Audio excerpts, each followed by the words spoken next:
Ladies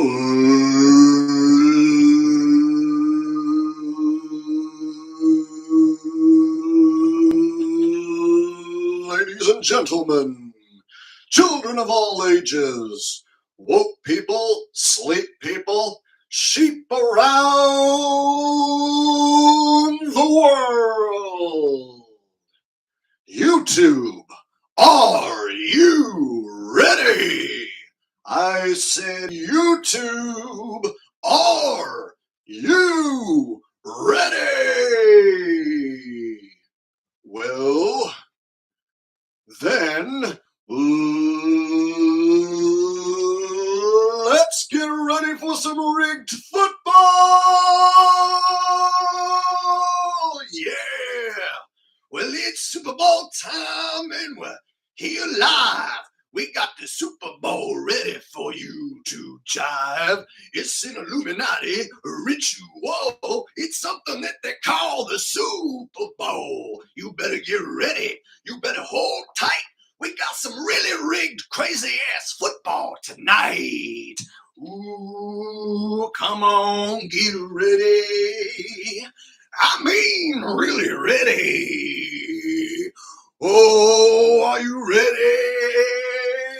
You know I'm ready. Are you mother freaking ready? I'm ready.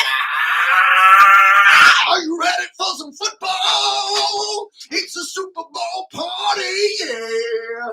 You know that I'm here and I'm singing and it's time to get shit started. You better get ready. You better hold tight. We got some fucking ass football coming at you tonight. Ooh, I mean, get ready. Who's really, really ready? Are you ready for...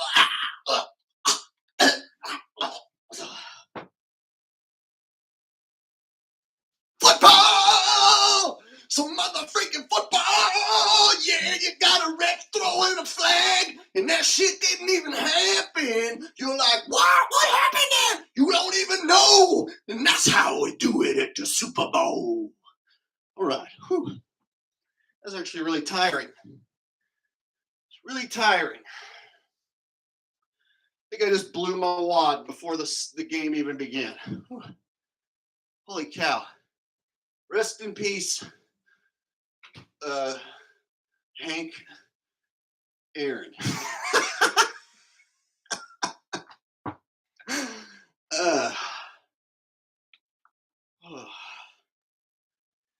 Holy cow. All right. How is all my rowdy friends doing on Super Sunday? Got all my rowdy friends in the house? All my rowdy friends coming over tonight. All right. Got Patriot there. He liked my Hank Aaron joke because you thought that I was going to say Hank Williams Jr., but instead I said Hank Aaron, which is a whole different guy. Pat caught the joke because Pat, he's quick on his head feet. That's what I like about Patriot there. He's quick on his feet head. All right. So we got people loading up here in the chat. I don't know if you guys are going to be watching the illuminated ritual. It is indeed going to be a ritual. I heard that they're going to bring the West Coast rappers back, like Dr. Dre and Snoop Dogg, and that they're going to have Tupac be like a what's it called, a hologram. I heard that. Let me check and see. I don't even know if that was true. That's just what I heard. Let me see who the halftime performer is. Halftime show 2022 shows you how much research I've looked into it. Okay, yeah. Award-winning artists Dr. Dre, Kendrick Lamar, Eminem, Snoop Dogg, and Mary J. Blige. I haven't heard shit from Mary J. Blige in a long time. When was the last time you thought of Mary J. Blige? This is like some dude in a wig who I forgot about. But bang, hey. And so you guys know my opinion on Eminem. I don't even think that's the same dude. I think the original Eminem is long gone. So here at the Super Bowl party, or Super Bowl halftime show, we're actually going to see a bunch of rappers who were really popular when I was a teenager. And so it's kind of a crazy halftime show when I look at it. Like, really? Like that's what we're gonna watch now in 2022 is old gangster rappers from back when I was in seventh and eighth grade. Like I was thinking about it, I was like, okay, I was in like seventh grade when Tupac died, and now we're gonna watch a hologram concert performance in 2022. Shit is cray cray, I'd have to say. Just seems weird. Like if you would have told me that like the day Tupac died, hey bro, in the year 2022, you're going to see a hologram performance of Tupac at the halftime show. I'd have been like, why are you here, future me, telling me that? That's cray cray. Actually, I wouldn't have said cray cray because it wasn't invented yet. I would have been all like, what? Awesome. That's what I'd have been all like. And then I'd have been like, whoa, future me. What's the future like? And I'd have been like, don't ask. Just enjoy what you have going now and don't worry about the future. It sucks wigger balls. That's a new thing I like to say. It sucks wigger balls. Because then people are like, what? Oh, he said wigger. It's okay to say wigger. So if you ever want to like stop people in their tracks, just tell them, you suck wigger balls. And they'll be like, what did you say? And then they'll think about it and they'll be like, oh, well, he said wigger, so it's not racist. It's like, because it's okay to hate wiggers. All right. I don't know why that came up, but it did. All right. So this is Super Bowl show. You guys are probably wanting to know who I think is going to win. All right. I've given away my prediction before, but some of you people might have missed it. So I will re-predict. And no, I'm not going to change my prediction.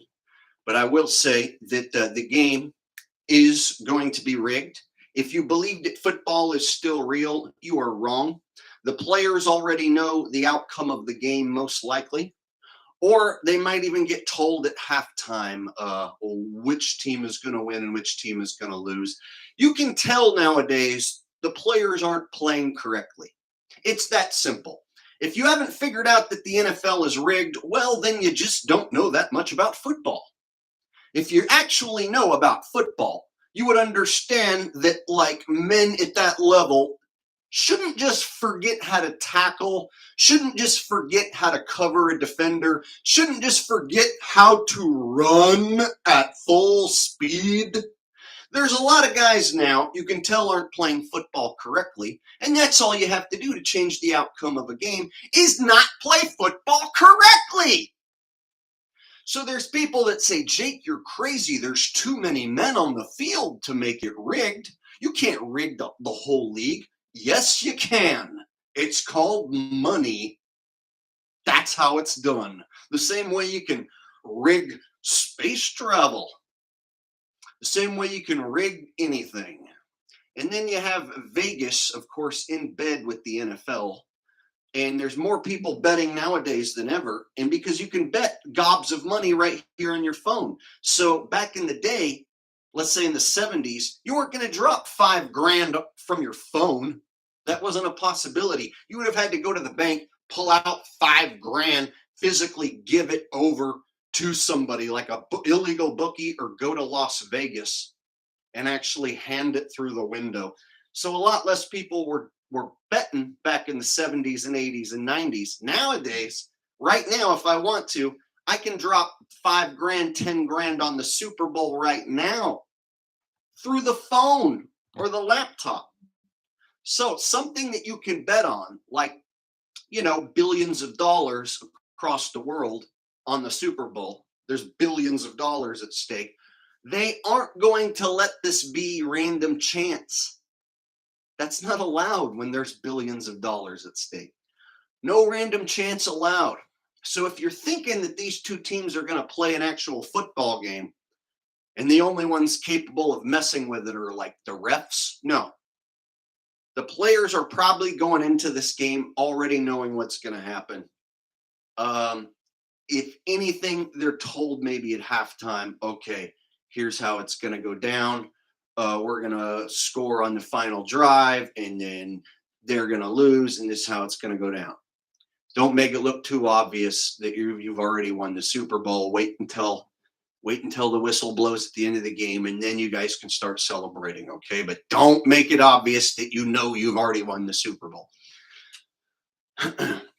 So you can see nowadays when a team's about ready to score a cupcake touchdown and guys aren't playing defense properly, you can tell you're about ready to see a cupcake touchdown because you'll start seeing a guy running the ball and players just whiffing and missing tackles, even when the runner isn't even performing any awesome moves. So you'll have a big, huge runner, even like a tight end will catch a pass, and then you'll have 3 defenders come at him, and he'll just be like, whoo, huh, huh, and knock all 3 of them away and make this amazing run to the end zone. And you're like, how did all 3 defenders just get their ankles broken and fall down? It's like these are like linebackers who are 250 pounds, and they're like, I forgot how to tackle today. And then they fall down. There's so many guys who are diving at people's feet nowadays. I mean, notice today's NFL. It's so bad. It's so ridiculous. I don't know how anyone believes it. You'll see defenders just diving at people's feet. You shouldn't be diving unless it's the absolute last second before a guy's about to get to the end zone. That's the last thing you could possibly do. No, now you have guys diving all the time, just diving and falling down. And so when people say, you don't know shit about football, the NFL's not rigged. I've played football, and even at the schoolyard level, you don't fucking dive at people's feet for no reason. Even at the schoolyard level, you don't dive at people's feet for no reason, okay? Even at the schoolyard level, if you line up with a dude, you're supposed to shadow him and cover him, like actual coverage, like in a basketball game. If you actually stand there next to the dude and cover him, well, it's harder for him to get the ball. So when it comes down to actual coverage, these defensive backs, when they want to let a receiver just blow past, all they have to do is let them go. That's as easy as they can script a touchdown. You have the receiver lined up with the defensive back. Defensive back gets told beforehand, they're going to throw a deep touchdown pass, and you're going to get burned. And he goes, okay. You let the receiver run past you. Oh, he catches the deep ball, and then you have to do one of these. Shoot! Dang it! I was really trying. I was trying so hard. Look for that tonight in the Super Bowl. Look for this. When a guy gets burned, he'll be like, dang! Shoot! And it'll totally seem insincere. It won't seem like he's actually pissed off. So you're going to see a dude tonight, I'll guarantee you at some point, a defender, a defensive back or a safety is going to stand there and let a receiver just go running by, and then they're going to be like, oh, that was my guy? Oh, shoot. Dang. We're going to see that at some point tonight. A defender just stand there and let his man go running by. You watch. You're going to see it probably more than once. Probably more than twice. I'm sure my man Patriot is going to find the plays once the game's over. But you're also going to see on cupcake touchdown runs, when you know somebody's going to have a string of plays and score a touchdown for sure, you'll start seeing all 4 wide receivers go out and be open. I've seen time and time again, 4 wide receivers all go out, and all of them happen to be open. How is that possible in the NFL? 4 wide receivers all go out and all 4 of them are open? And the quarterback just happens to have an awesome pocket to pass out of? Sure, dude. Sure. You should be lucky to have 1 guy open. But no, you'll see times where you'll have a guy to the right wide open, a guy to the left, a man coming over the middle wide open, and a deep guy who just so happened to get past everyone. And you'll see somebody like Matt Stafford be like, oh, sweet, I can go to this guy, that guy, or that guy. How about that? I'm an NFL quarterback. I have tons of time, and everyone's open. Boop. You're going to see some of those.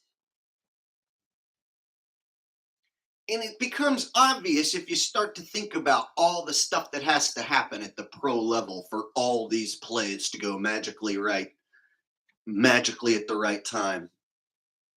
And then you have manipulation with technology, such as magnetic gloves. Oh, have you heard?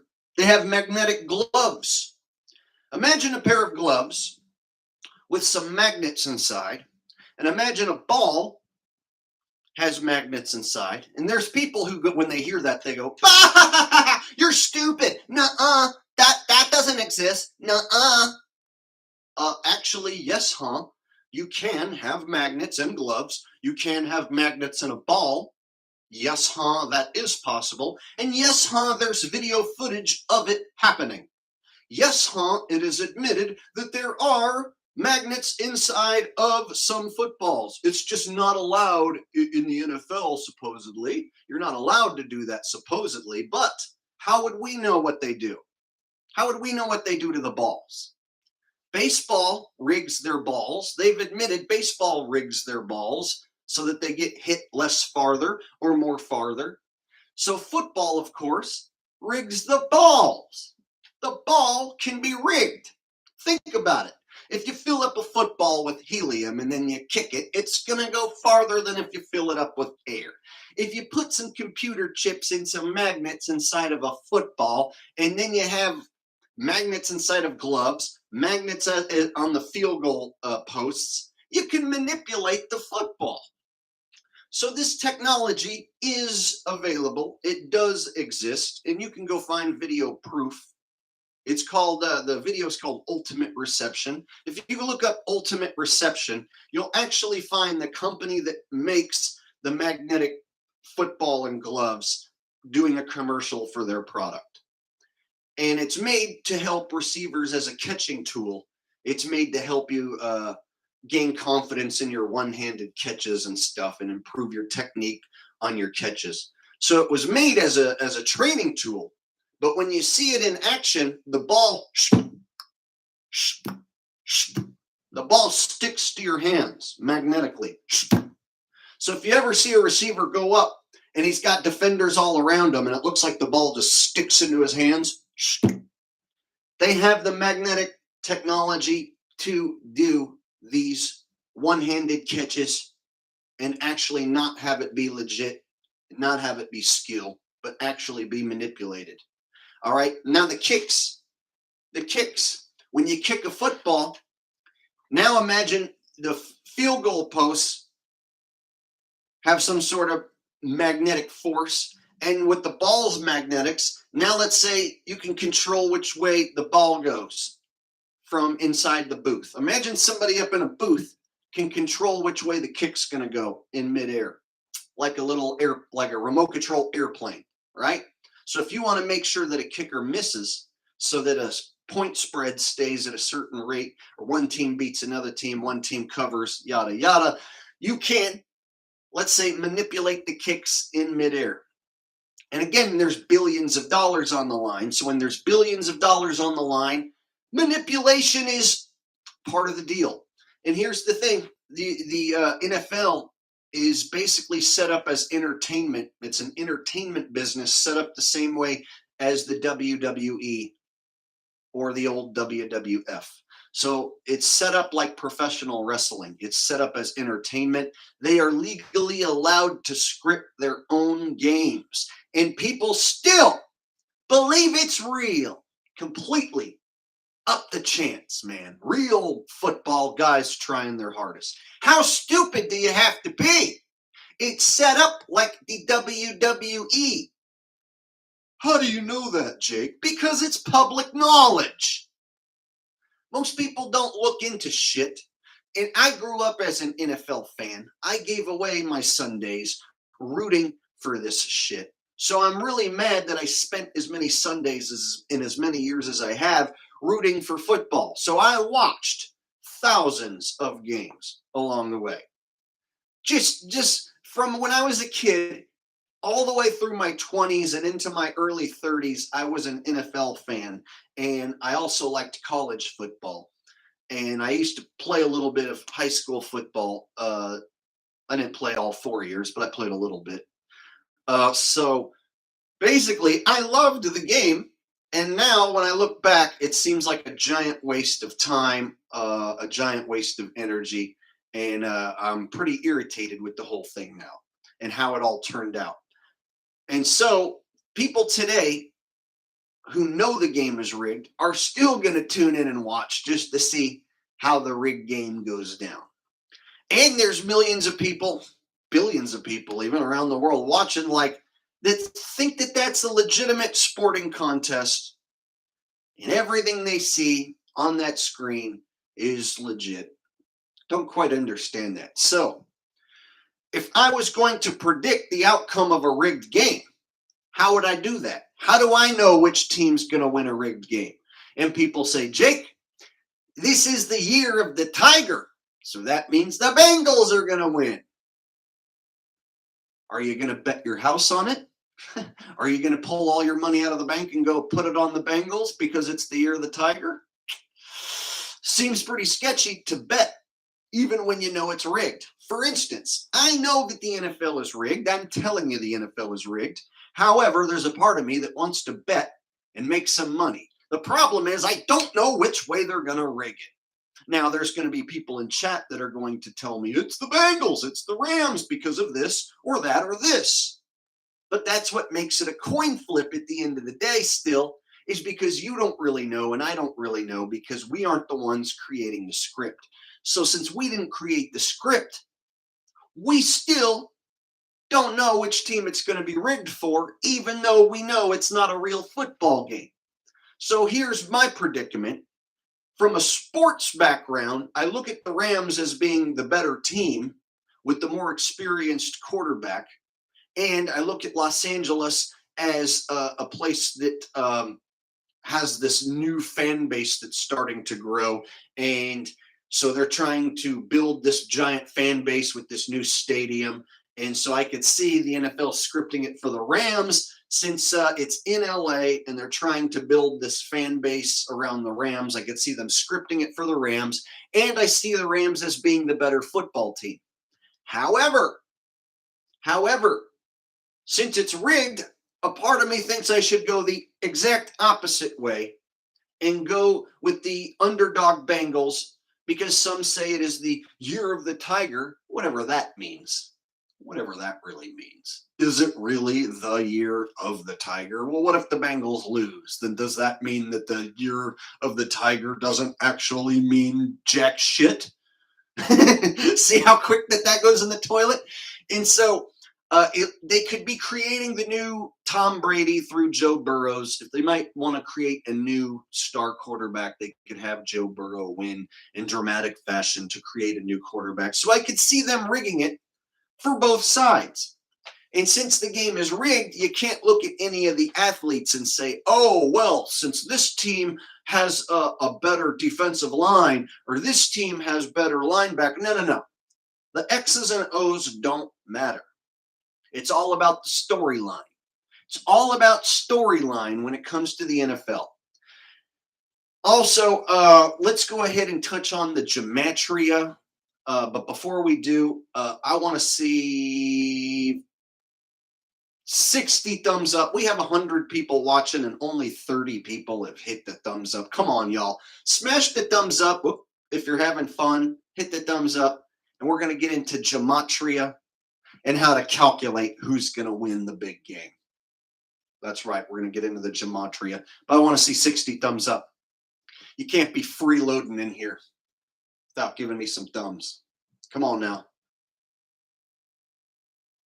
Thumbs it. Got 47.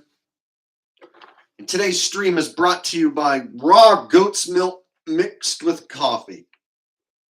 That's what today's stream is brought to you by. Goat milk and coffee. I don't always drink goat milk and coffee, but when I do, I do.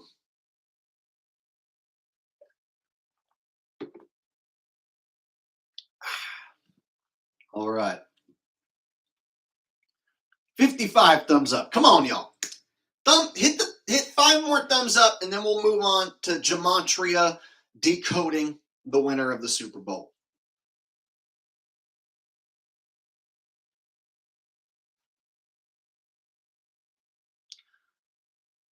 All right, we got 59. 59, we're almost there. All right, thank you guys. So check this out. There are people out there who think that they can pull out this Gematria calculator and start plugging in all this random shit and then getting numbers and then telling you who's going to win the rigged Super Bowl. Let me tell you the problem with that. You can plug in damn near anything to one of them calculators and get all sorts of numbers, and then it comes down to you deciding which of those numbers actually matters and why. So, for instance, people say, oh, have you heard of Zach Hubbard, the Gematria sports master? He's amazing. He knows all and sees all. And then I go over there, and the dude won't make an actual prediction. He literally won't make a prediction. So I went to go find Mr. Zach Hubbard's guaranteed prediction, and guess what? He won't make one. He's like, well, the Bengals might win it because it's 133 days since the last time the Queen queefed.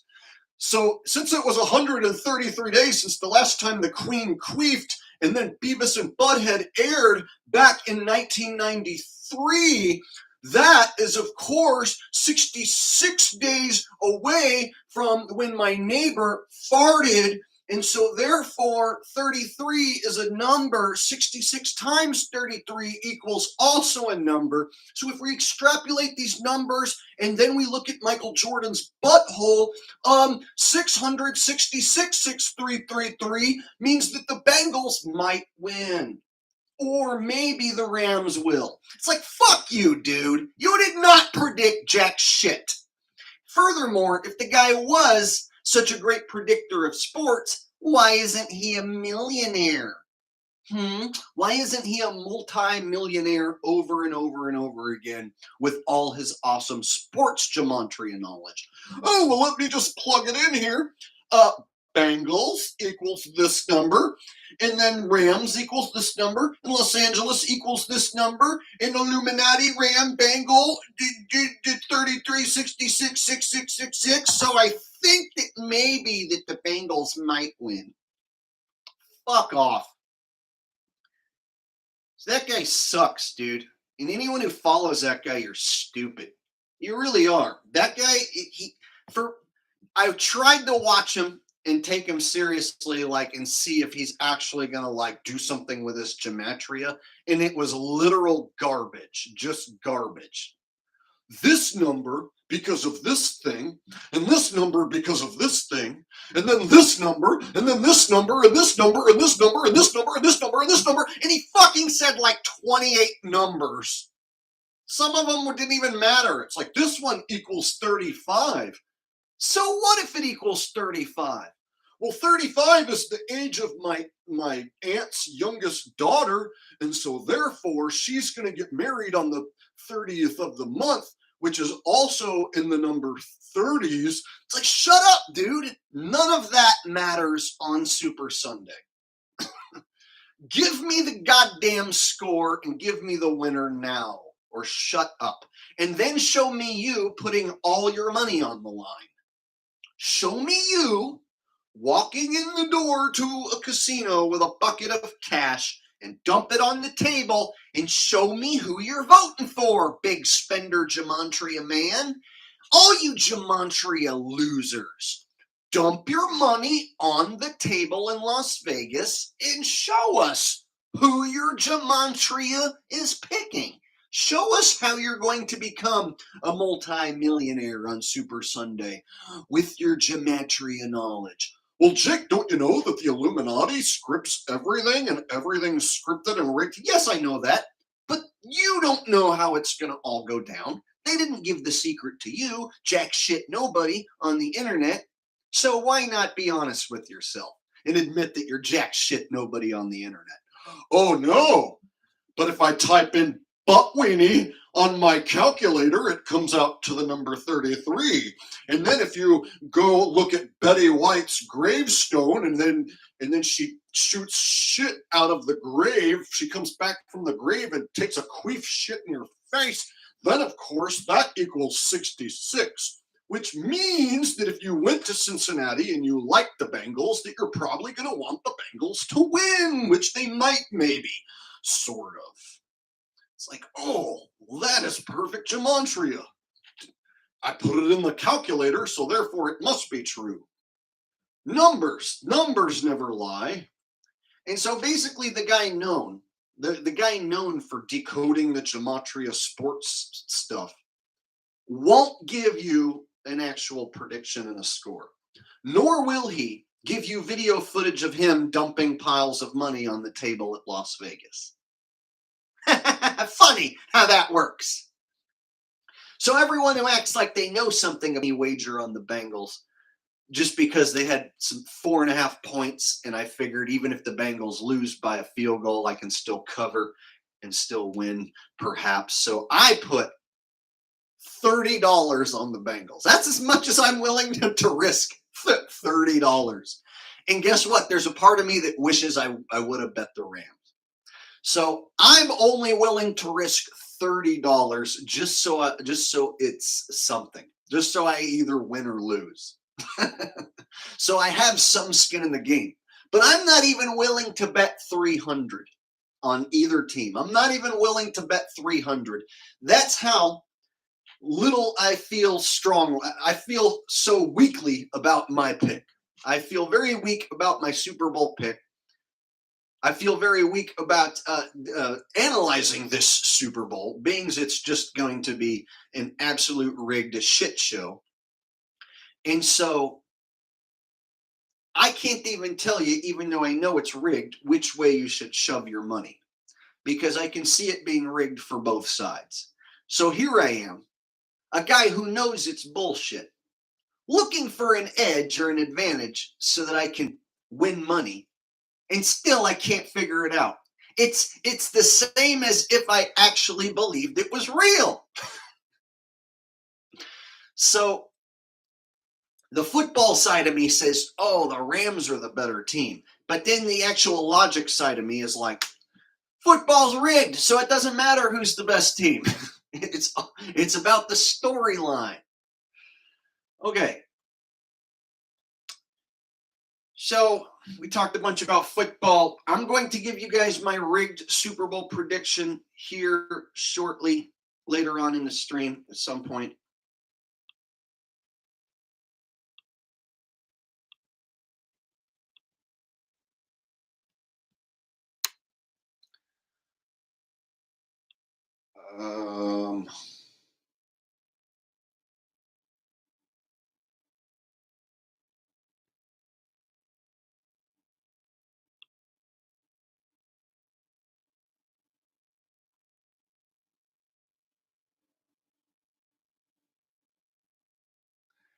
Got a lot of people saying the Bengals are going to win. Hey, I put down $30. That's as much as I was willing to risk. So even though I know it's rigged, I can't sit here and tell you that I'm comfortable with Year of the Tiger or Gematria or any of that stuff. I'm not comfortable with any of that. And so I threw down $30 and we'll see. Now, at some point, I might even be able to hedge. Like, let's say the Bengals get up by like a few touchdowns, and then the Rams on the money line become like, plus 300 or something like that, plus 400. So if the Rams were to fall down early and let's say be down 2-3 scores, I could then hedge my bet and win for sure by throwing down $4 or $5 or so if I can get the right odds. So that way, let's say if the Rams were down early, but then miraculously came back to win, and I hedge my bet, you can actually find yourself in a situation where you're going to win for sure. But you have to be able to bet in the game to make that happen and get that just right. So you have to be watching the game and paying attention. And so, for instance, let's say the Bengals were to go up right out of the gate 14-0. Then you would see the money line for the Rams winning the game drastically change. And so then you could even throw down a few bucks and cover your other bet to where you're going to win or break even. See what I'm saying? So that's what's called hedging. And I might end up doing that if the Bengals were to go up early. Then I'll probably hedge just a teensy bit, because I don't want to see the Bengals go up 14 points and then see the Rams storm back and win the whole damn thing, and then me lose my bet in the end. So I'll be keeping an eye on it just to see what sort of fakery goes down and see the Illuminati halftime show. I'm going to watch just because I feel like it's my duty as a truther to see what sort of shenanigans go down, see what I can spot, see what I notice. And I actually pay attention to the game in the show and look for the fakery, look for the rig plays. That's the only thing that makes it interesting now. I find it funny when the people who say, I like the commercials best. The commercials are my favorite part. I'm like, really? The commercials are your favorite part?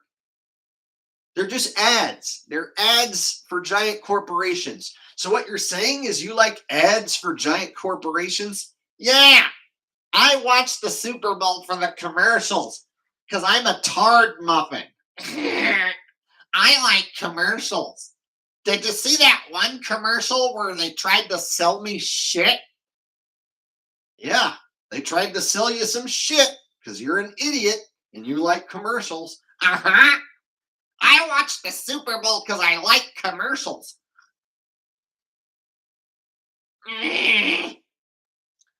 Gotta love that person. The commercial person. I love commercials. Your name must be Jake, like Jake from State Farm. Haha, Jake from State Farm. I watched the Super Bowl for the commercial.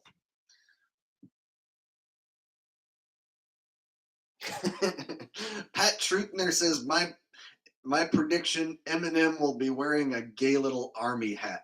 I wonder if you can bet on that prop. I wonder if that's a Super Bowl prop that you could bet on if Eminem is going to wear his gay little army hat. Dude, that is totally not the same guy that started as Eminem. The guy who started as Eminem is like long gone. If you go watch old footage from back when Eminem started, it's a different dude. And people are like, he got older. He did drugs. I got older and did drugs too. But if you go back and look at old photos of me, you can tell it's me. Yeah, my personality has changed over the years, but there were things about me that if you went back to high school and looked at me, you'd be like, yep, that's Jake. And if you heard me talk, you'd be like, yep, that's him. You know, because they've never been replaced. But there are two guys in the limelight who, to me, are obvious imposters. Dave Chappelle and Eminem. Those are obvious imposters, in my opinion, not the same dudes.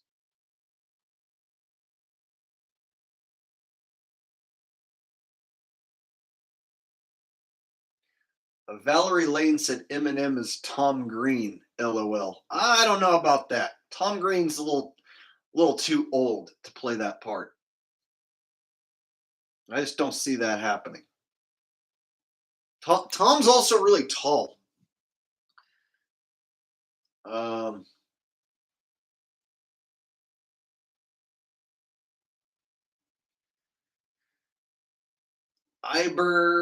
Nishkin says Super Bowl commercials were solid back in the day. Now they're lame and woke and too serious. Totally ruined.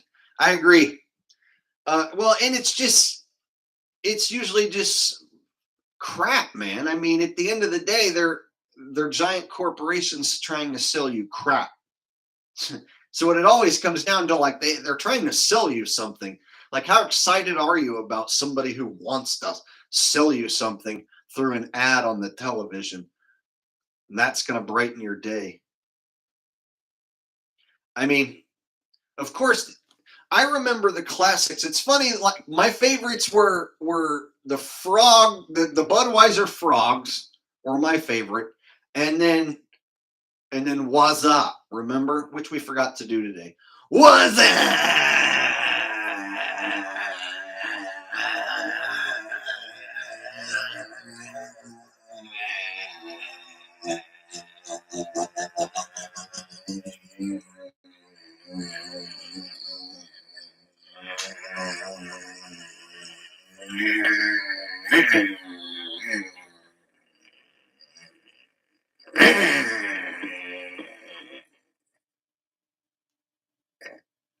All right.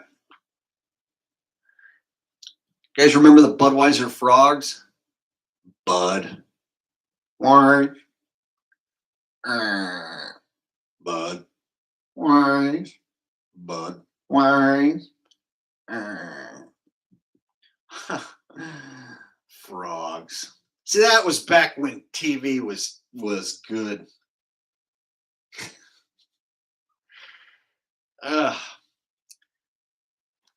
All right.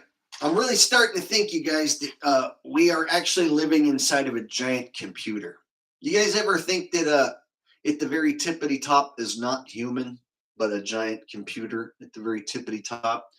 So I think that we are organic living beings that a computer is using to gain information from. It seems to me, if I was going to make sense of this existence, that we live inside of a giant computer simulation. There's a giant computer at the tippity top above all the humans who gives the elites their technology. And we're basically stuck in this farm prison. We're like in a farm prison, and we're basically being used as test subjects or something. It's like we're being used as test subjects, or we're being used as the organic matter to do experiments on behalf of a supercomputer. Does that make sense? That a supercomputer, the grand AI robot at the top, is using all of us humans as little organic cells in a giant experiment. Does it seem that way sometimes?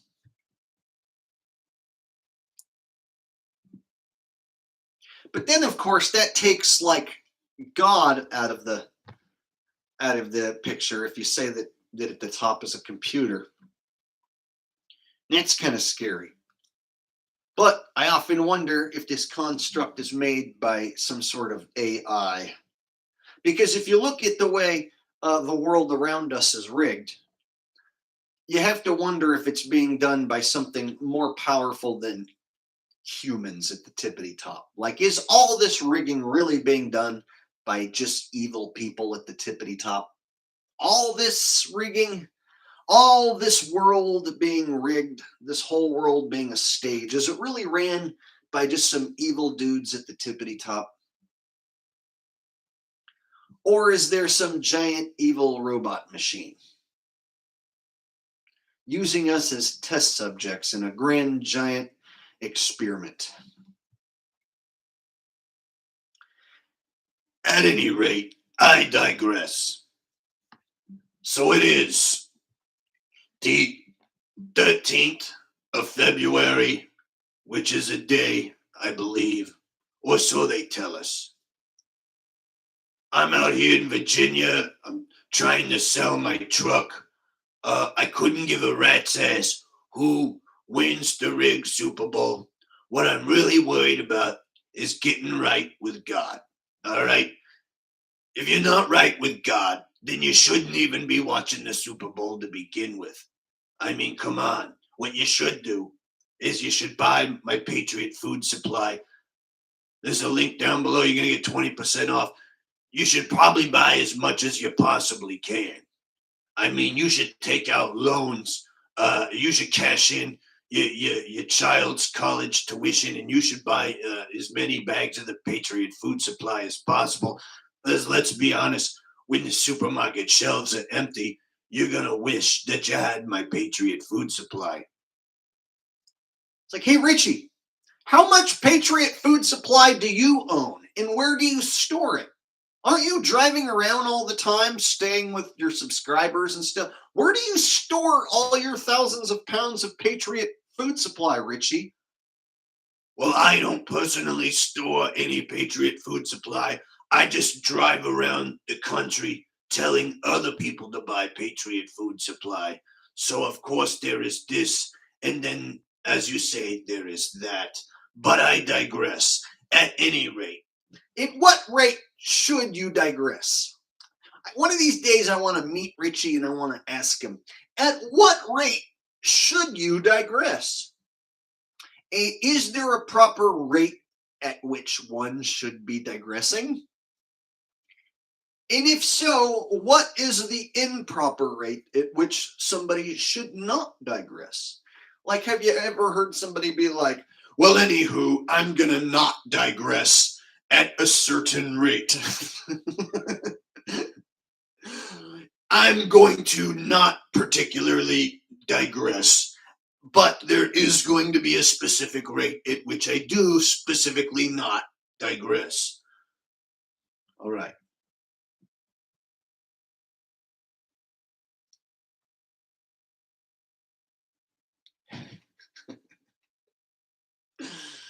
I actually released a new Richie impression over on my BitChute channel. So if you want to see my latest new Richie impression, I did a new one over on my BitChute channel. So make sure to check that out after the stream.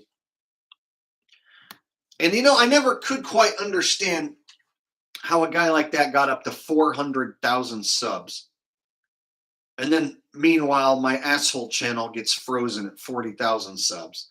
So it's like the asshole channel, with the diversity of content, they freeze me at 40,000 subs. Over here, they've basically froze me at this sub level for a while. And then I looked at Richie's channel that's still sitting dormant here on YouTube, and he had 400,000 subs. And then over on BitChute, he's still got a sizable audience over on BitChute. And so he still has a following of thousands and thousands of people, and I can't quite figure out like what it is about his content that people like get such a kick out of. Because as far as truthing goes, he doesn't really give you any like breaking news that blows your mind or anything, and he doesn't really like do anything besides drive around and push Patriot bags of food and stroke his nasty, ugly beard. And the dude, when you look at him, he doesn't look like he's in good shape. So he doesn't take care of himself very well. He's got like teeth that are like looking bad and falling out. Like, I don't have the best teeth in the world. I'm not like trying to judge anyone, but it looks like he's just getting fatter and nastier looking and looking more worse for the wear. And I know that's what tends to happen when you get older, but it doesn't look like he's trying very hard to keep himself in shape at all.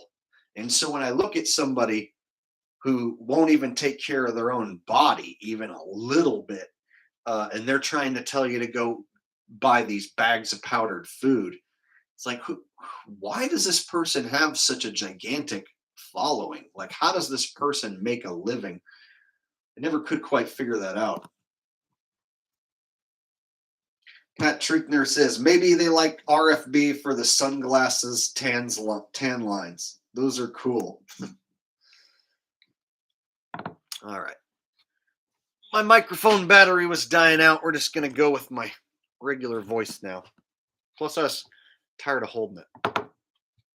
Tired of holding that damn microphone. All right, guys, we got 118 people watching. Smash the thumbs up if you're digging the stream.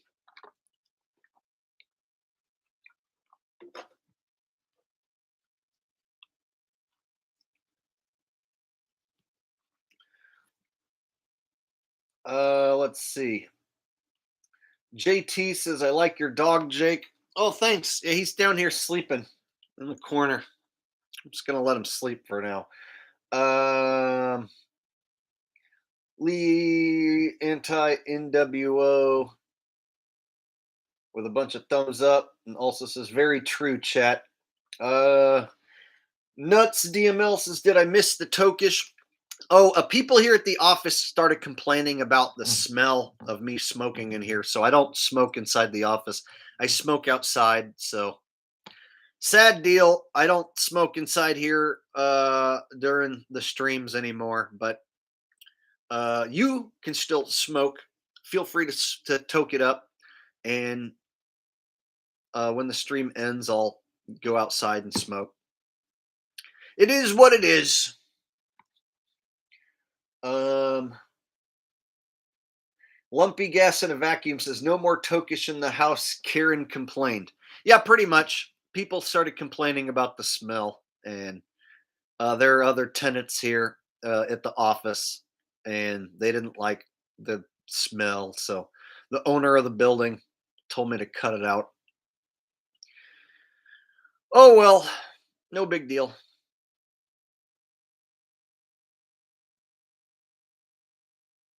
Island Rose says RFB has a new channel, right? It's like Outrigger or something. Hey, he might have a new channel here on YouTube. I don't know. So I check in with Richie on BitChute. That's how I find his latest videos. And the last I've checked in, which was like a couple days ago, a day or two ago, he said he's in Virginia. It's like, hey guys, Richie from Boston here. I'm in Virginia at a subscriber's place. I'm selling my truck. I don't want to do it. I have like $100,000 in this truck. I love this truck. If you want to buy my truck, you can get in contact with me in the comment section. So got to move on. You know, I'm giving away my possessions. You can't have too many possessions in this world. So basically, he's like getting rid of his truck and he's staying at a subscriber's place out in Virginia. That was like the whole gist of it. Same old shit. Same old shit, different day.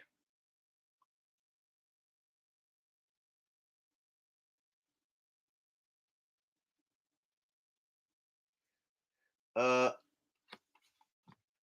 Iberniskin, however you say your name, says Dave Wiggington is also a shill. Yes, Dave Wiggington is a chemtrail shill.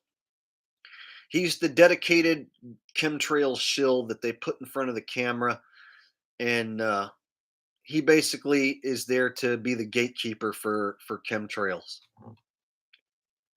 He says that they're happening, but he also says stuff like the atmosphere the atmosphere of the earth is like a thin layer of paint over a basketball, and they're ripping our atmosphere apart with these geoengineering. So he won't allow you to say the word chemtrail. He says it's wrong to say the word chemtrail, and so you have to say the word geoengineering instead.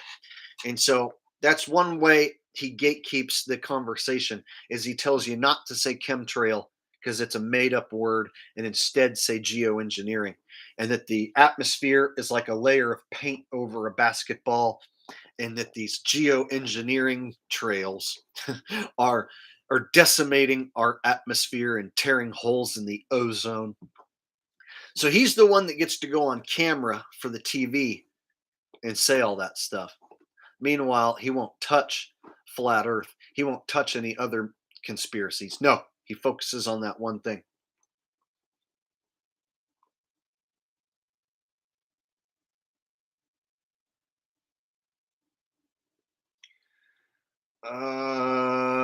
Island Rose says, do you want a rabbit hole to go down about the actual USA? Some people are claiming to have claimed the actual USA because this one we are under is the corporation.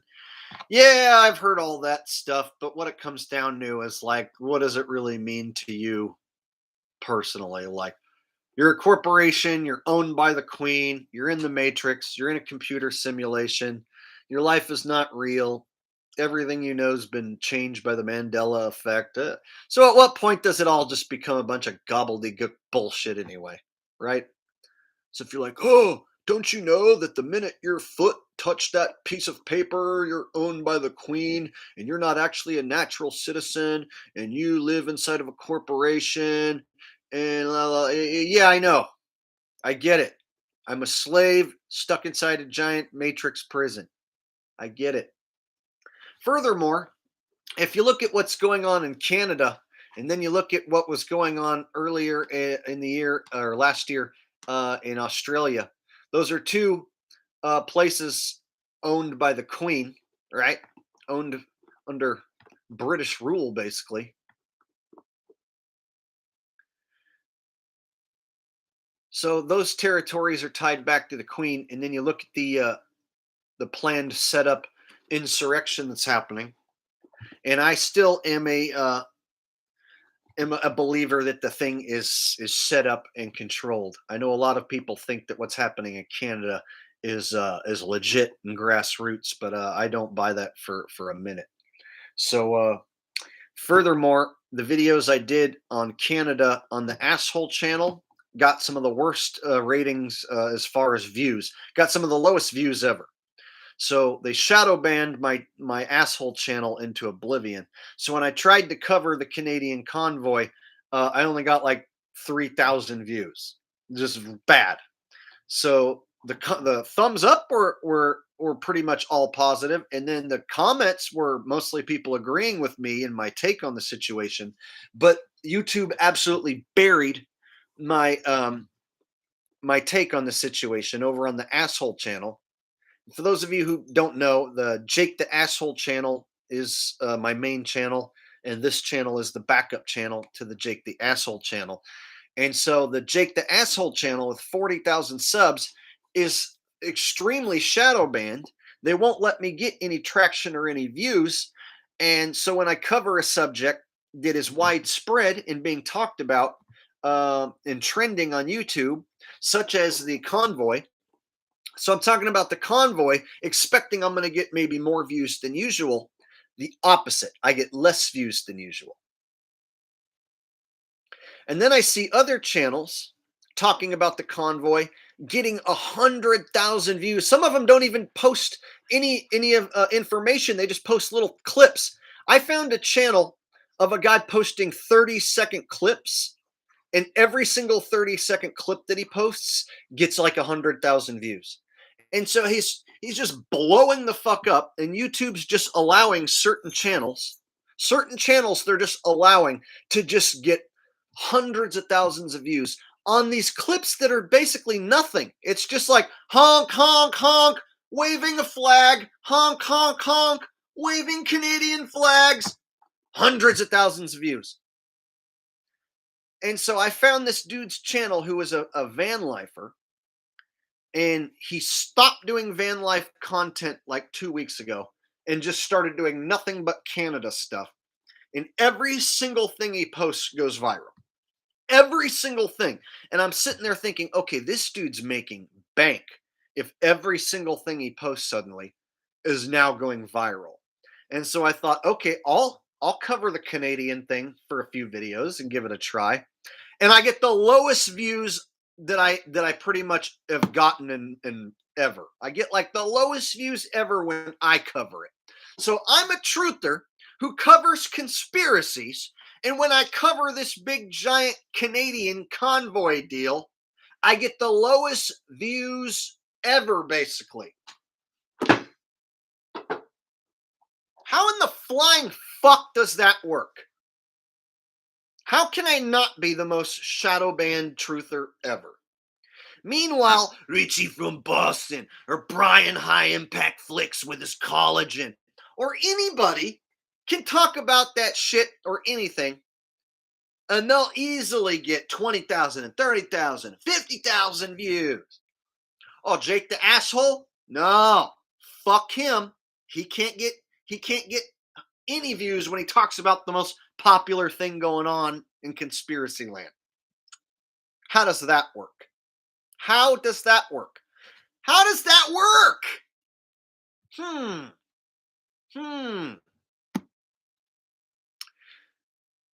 Now, I've actually noticed that if I start to have a video that starts to go viral, YouTube has ways of thwarting my videos before they go viral and shutting them down. For instance, I had a video on the Asshole channel where I broke down a a fan running out onto the field. There's a fan who ran out onto the field during a Chiefs-Bills game, and security and a player in the NFL actually tackled him and took him down, and security took him down. And so I broke down what happened in slow-mo, and the video overnight got 20,000 views. That's good. So on the asshole channel, I finally got some traction and had a video get 20,000 views in one night. And it was monetized, so I was making money on it. And in one day, I had this video make $75. And all it was me breaking down an NFL clip. And I had made $75 the first day it was up on just ads alone. Some random guy claims he owns the clip and copyright strikes the video. So I file a counter copyright strike. I say that I've transformed the video. I'm using his clip under fair use, and I'm doing a comedy parody news critique of the clip. So I'm using it in fair use. And that's 100% allowed under U.S. copyright law. So I file this counter strike. YouTube accepts my counter strike, and they say that in 10 to 14 business days, my video will be reinstated unless this guy proves that he's going to take me to court and keep my video down. So, of course, the guy doesn't take me to court. My video gets reinstated after 2 weeks. Well, guess what? The video goes back up with 20,000 views, and now the views are frozen because nobody's watching it anymore. So do you know what that means? For 2 weeks, my video was taken out of commission and not allowed to get maximum amount of views, therefore taking money right out of my wallet. Taking the views from my channel, taking the subs away that may have come from finding that video. Do you understand what I'm saying?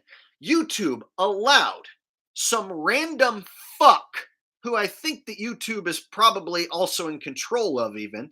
YouTube might have these little tiny channels or be in cahoots with these tiny channels. So what these channels do, these tiny no-name channels, can randomly strike a channel like mine with a video that's beginning to get trending and go viral. The video comes down for 2 weeks. And then by the time I get it to go back up and get reinstated, the traction is gone. The push is gone. The search result is gone. Nobody's looking up that video anymore. It's no longer trending. Do you see how if it would have been left alone and they wouldn't have struck my video, it might have went to a couple 100,000, and then I would have made a nice payday on the video. But they can't have Jake the asshole, a legitimate truther, making money breaking down the rigged NFL. Oh no. So they had some random fucktard strike my video. And when I beat the strike, that's 2 weeks that are gone from the viewing of the video. So you guys, let me paint this picture out for you. Imagine you're a content creator. You make a video that is doing really good, and then somebody comes along and copyright strikes it. You beat the copyright strike, but now that your video is back up, nobody cares anymore, and your video is frozen. Wouldn't that piss you off? Do you see why it's frustrating from a content creator standpoint? So what I want to say is YouTube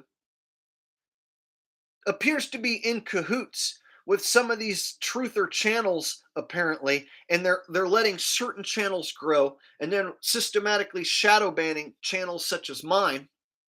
And so I'm in this predicament where they're not allowing my main channel, the asshole channel, to grow. They're not allowing me to grow, and they're shutting down traction on my videos. And then there's certain videos that they literally are just shadow banning into oblivion. So if some random guy can talk about the Canadian convoy and get 100,000 views, and then I talk about the Canadian convoy, and I'm known as a guy who talks about conspiracies online, and I get the lowest amount of views ever, what the fuck, dude? It makes me want to throw the goddamn computer up against the wall. But I know it's not your guys' fault. It's YouTube's fault. It's literally YouTube's fault. They're not notifying people when I go live from the asshole channel. And so what am I supposed to do? Abandon the asshole channel and then come over here and only post from over here? They shadow ban me over here too. Everything I do over here literally gets capped off at like 3,000. 2 to 3,000, and they cap me off. And then over on the asshole channel, they cap me off at like 5,000-6,000 views. No matter what I talk about, no matter what I title it, no matter what sort of little thing I change in the settings or whatever, they literally have bottled me up to where only the same 2,000, 6,000 people see me. So I'm stuck with 2,000 to 6,000 views on everything, no matter what I talk about, no matter how much time I spend on it. So it gets frustrating to not be able to grow at all on a platform that's supposed to go out there to the entire world. And meanwhile, I look at the mainstream media channels who are getting promoted and supported by YouTube. People didn't show up to YouTube to watch CNN and Fox News. Nobody goes on YouTube because they want to watch Fox News and CNN. They watch television for that shit. People ditch television for YouTube. And you know what YouTube did? It got bought out by Google. And so now it's supporting all these giant corporations and mainstream media channels. So you'll basically see Fox News get hundreds of thousands of views talking about the Canadian convoy. Meanwhile, me, an actual conspiracy truther channel, I talk about the Canadian convoy and I get jack shit for views. Jack shit. Makes me very angry. Very, very angry. I have to struggle to stay afloat to do this. Meanwhile, I look at other channels getting hundreds of thousands of views for posting a 30-second clip of honking horns. And guess what happens? If I fucking post 30-second clips of honking horns, I'll get hardly any views and everyone will bitch at me for posting that. And everyone will be like, protesting does nothing. This Canadian thing's a psyop. I'll be like, yeah, I know. I'm just trying to see if I can get 100,000 views by posting a 30-second clip, because apparently that's what everyone wants to watch on YouTube, is a 30-second clip of motherfuckers honking horns. Honk, honk, honk, honk, honk, honk. Canada, Canada, honk, honk, honk. Literally, there's a dude right now posting 30-second clips as fast as he can post them, and he's getting hundreds of thousands of views. If I was to try to start doing that on my channel, every single time I would post would get less and less and less views, and they would just minus subscribers from my channel. That's what would happen. And so that's what fucking pisses me off about YouTube, is that I can see them purposely promoting certain channels and purposely promoting gatekeepers, purposely promoting mainstream media. And here I am, a once-in-a-lifetime generational fucking comedian that will only come along once, and they're like, screw this guy, let's bury him. Let's bury him to his own audience. Let's unsubscribe him to his own audience. And so I had to go take a vacation for a few days and get away from it. But eventually I got to come back to the same shit. And so any other alternate platform I go to, I'm going to get less and less viewers. And so people are like, why don't you go to buttfuck.com instead? It's like, because if I go to buttfuck.com, then I'll only get a few hundred people watching.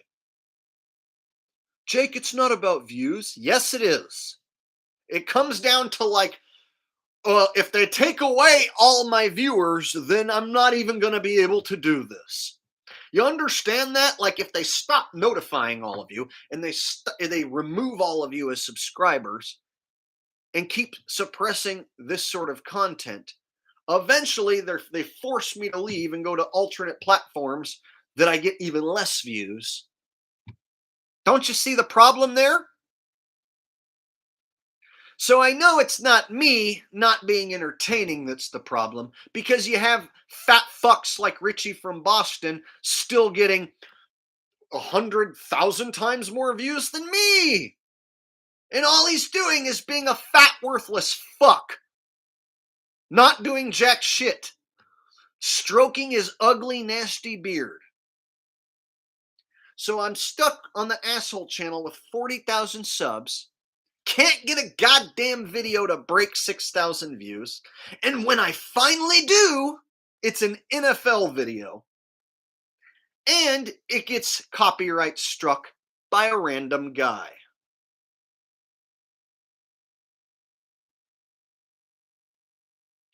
Pat Truthner. Pat Truthner does NFL rigged videos, and he gets the algorithm stroke. But his videos also get claimed by the NFL, so basically all that revenue gets funneled right back to the NFL probably.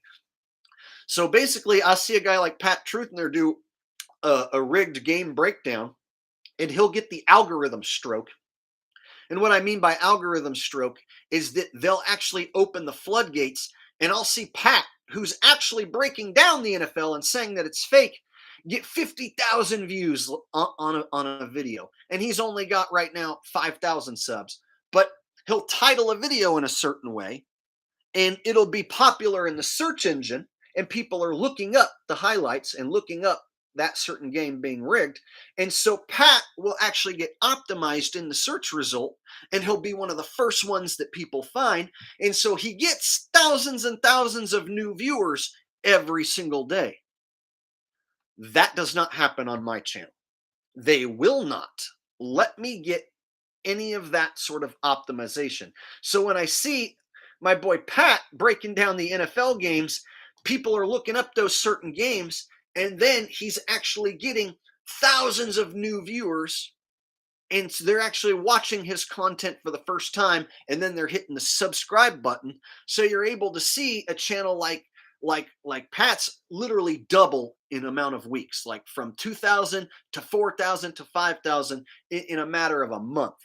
Whereas I have a channel that's been around since 2016, the Asshole channel, which literally hits this ceiling of being shadow banned, where no matter what I post, no matter what I do, they absolutely cap me off at this ceiling and bury me.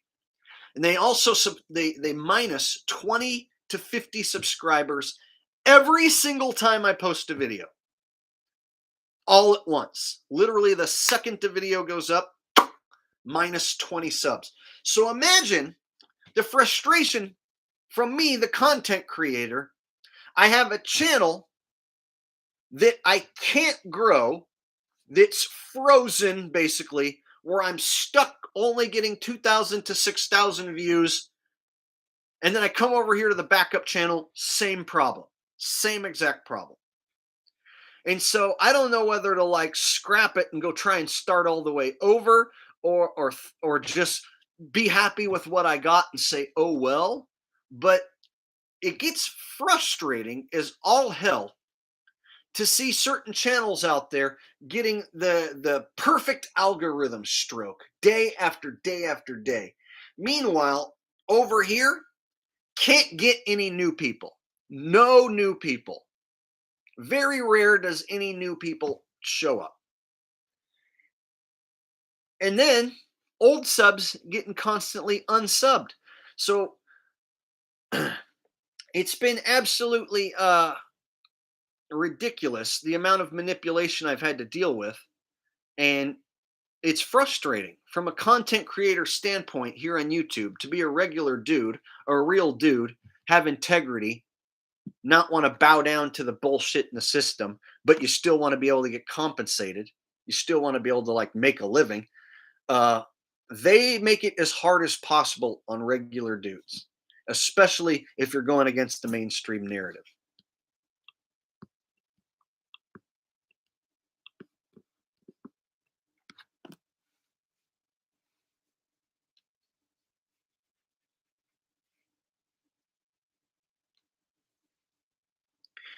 And so a part of me thinks I should fracture into multiple channels and try a lot of different channels, but there's only so much time in a day, and you know, how many different channels do I want to be creating content for? Because the more I spread myself out, then the thinner each channel gets, and so it can be a challenge to like figure out which direction uh, to take the channel in, because the YouTube analytics mess with my mind.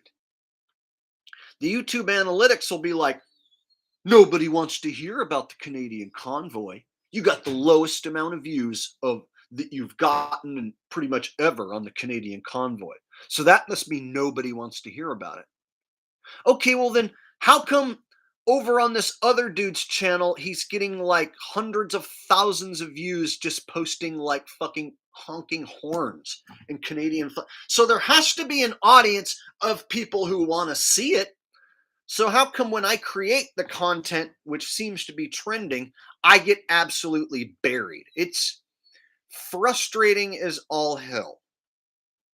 And then when I finally found a subject that was trending, and I made a video and it actually got put into the algorithm and into the search result, then some random guy copyright strikes the video.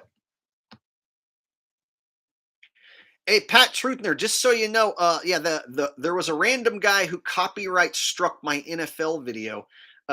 It's back up now on the asshole channel. I broke down in slow motion when what was his name? Tayshaun Diggs or something. Diggs was his last name. Diggs hit this fan on the field and took out this fan, and then security escorted the fan off. I did a slow-mo breakdown of the video, and some random guy named Carl Fugate, who claims he owned the video, hit me with a copyright strike. And so I had to go through the counter copyright strike notification shit, and I had to type out the definition of fair use and explain that I have transformed the video. I added my own commentary, and that is me doing fair use of the video because I'm adding my own commentary and doing a breakdown. And so I had to explain all that in the counter notification. YouTube granted me my counter notification and I won, but it took 14 days. So Pat, imagine 14 days that your video's not getting watched. And then when it finally does go back up, now it's dead. Nobody cares. So it was at 20,000 in 24 hours. 24 hours getting 20,000 views is good. And it was monetized, so I was making money on it. And then they shut me down. Just that quick. Okay, I got a super chat donation. Says Jonna X says, I'm sorry this has happened to you. Hey, it's not your fault, Jonna. I appreciate the donation. That's very kind of you. I think that's the only super chat donation I've got today. Wow. In fact, you've been really kind. Let me go ahead and mod you up.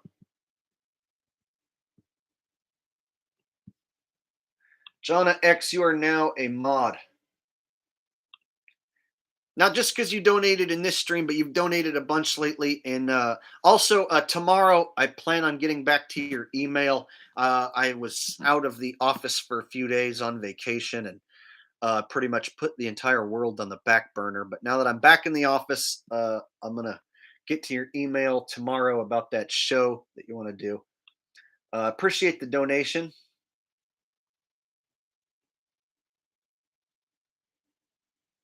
So basically, I found this channel of a guy who was doing van life videos. And his van life videos were only getting like 2,000 to 3,000 views or so. And he was just doing van life shit until 2 weeks ago, he transformed his channel into a Canadian convoy, Freedom Convoy channel. And all he does is just post clips, nothing but clips of the Canadian convoy. And YouTube is like, let's just dump money on this guy. Let's just let it rain on this guy. And so basically every video that he posts is like 50,000, 100,000, 200,000, 500,000 views. And then when you watch the clips, it's nothing special. It's just trucks that are sitting there and people walking around with flags and horns honking. And so I'll watch a 45-second clip on this guy's channel of people waving flags and horns honking. And I'm like, okay, so this is being optimized. People want to see this. If that's what people want to see, I don't mind posting a few clips like that. I'll take some of that algorithm stroke. Fuck it. So I snagged some Canadian convoy clips, and rather than just post them with just steal the clips, I post a tiny bit of my own commentary. Excuse me. So that I can say that I transformed it and made it my own. So I post this Canadian convoy stuff, and I get the lowest amount of views ever. It's like I took these clips that were going viral, I used them, no one gives a fuck. Now, it's not that I don't think that no one gives a fuck, as much as I think that YouTube is just absolutely burying me on purpose.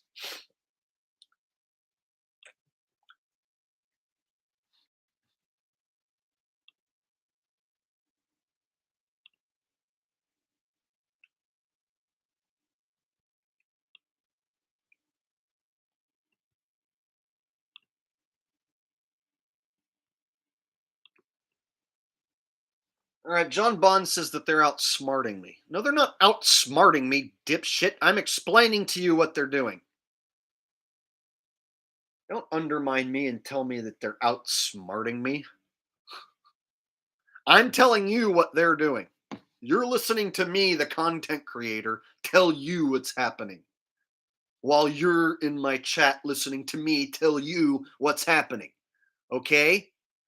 Don't tell me they outsmarted me. Don't piss me off. Like you're some smart dude in the chat gonna tell me, the guy who's telling you what's going on, and you're gonna tell me what I just told you.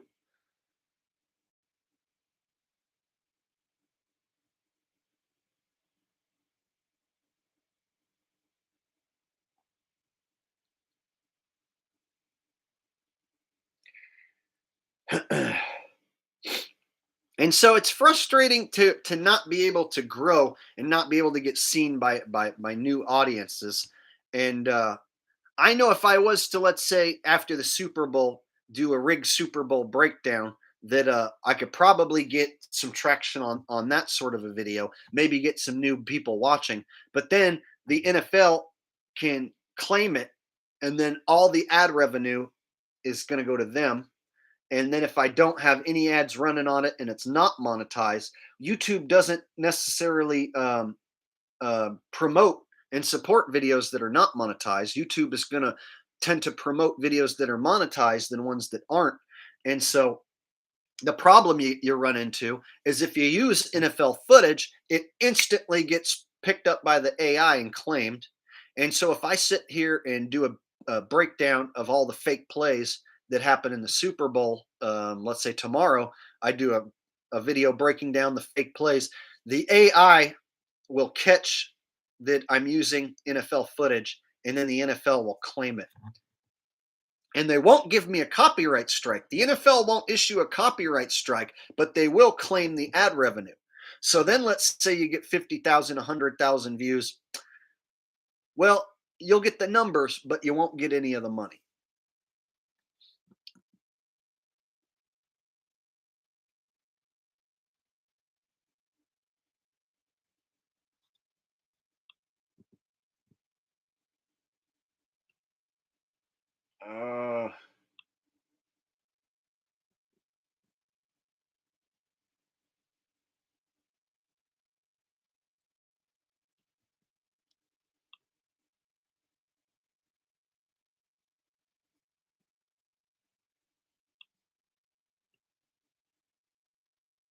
Hey, John Bon, I'm sorry if I got you wrong, dude. The first thing I saw is that you said that I got outsmarted. Now I went back and read some of your comments. It doesn't look like you're a troll.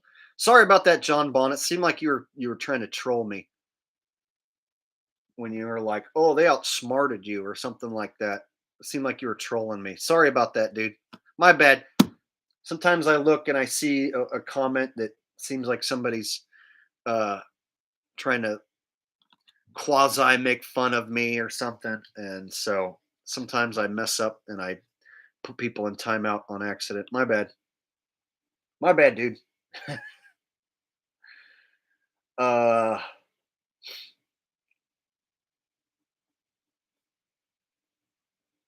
Caesar Beltran says, Jake, you playing music at halftime? Jake halftime show? No, I'm going to be watching because this year they actually have the old rappers, and so I'm going to be interested to see what sort of rituals they partake in. Because I actually used to like rap back when I was a teenager, and so I used to listen to Dr. Dre and Snoop Dogg and Tupac. So I actually can rap you, some of those old songs. I actually used to love Tupac, old Snoop Dogg. Rolling down the street, smoking Indo, sipping on gin and juice. Laid back, I got my mind on my money and my money on my mind. You guys remember that dope jam? Let me put some new batteries in my microphone. And I'll see if I can remember off the top of my head some old jams. I don't listen to rap anymore, but when I used to listen to rap, when I was a kid, I used to like Snoop Dogg and Dr. Dre and Ice Cube and all those guys. And then by the time Eminem sprouted up is when I started to listen to more rock and roll and metal. So by the time Eminem started getting popular, and then and then when the West Coast guys faded out, and then they started bringing in all the Southern guys like Master P and Outkast and all that stuff. That's when I got out of rap and started listening to rock and roll mostly. But I was a huge fan. Later on that day, my homie Dr. Dre came through with some bitches and Tanqueray and a fat-ass J of some bubonic chronic that made me choke. Shit, this ain't no joke. I had to back up off of it and set my cup down. Tanqueray and chronic, yeah, I'm fucked up now, and there ain't no stopping. I'm still poppin'. Dre got some bitches from the city of Compton to serve me now with a cherry on top. Cause when I bust my nut, I'm raising up out the cock.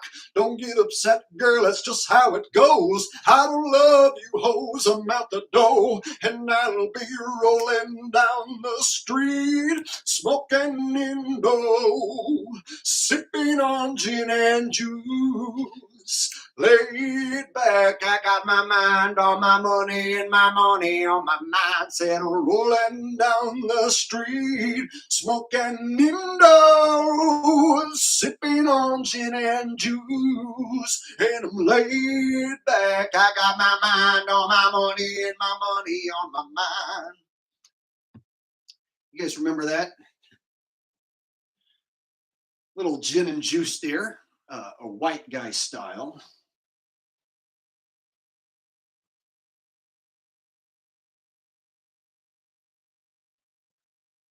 That was an old Snoop Dogg jam.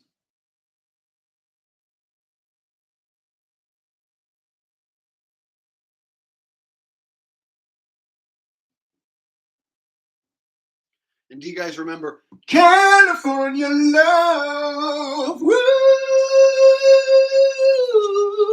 I hope they play this one tonight.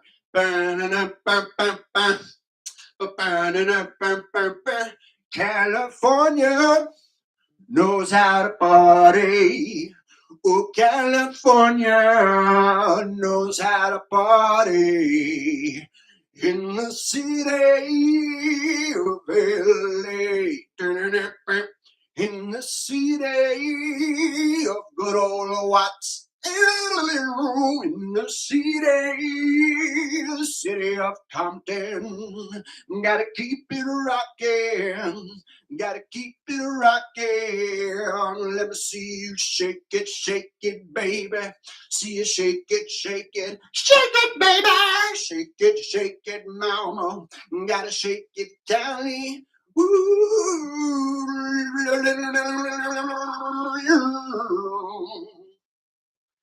I'd like to welcome everybody to the Wild Wild West, a state that's untouchable like Elliot Ness. The track hit your eardrum like a slug to your chest. A caress for you, Jimmy, in the city of sex. We in the Sunshine State, what a bomb-ass hemp be. A state where you never find a dance floor empty. And pimps be on a mission for that green, lean, mean, money-making machine serving fiends. I've been in the game for 10 years making rap tunes. Ever since Honeys was wearing Satsoon, now it's 95 and they glock me and watch me diamond shining, looking like I robbed Liberace. But it's all good, from Diego to the Bay, your city is the bomb if your city making pay. Oh, throw up a finger if you feel the same way. Trey putting it down for California. California knows how to party, California, knows how to party. Come on, babe, in the city of LA, in the city of good old Watts, in the city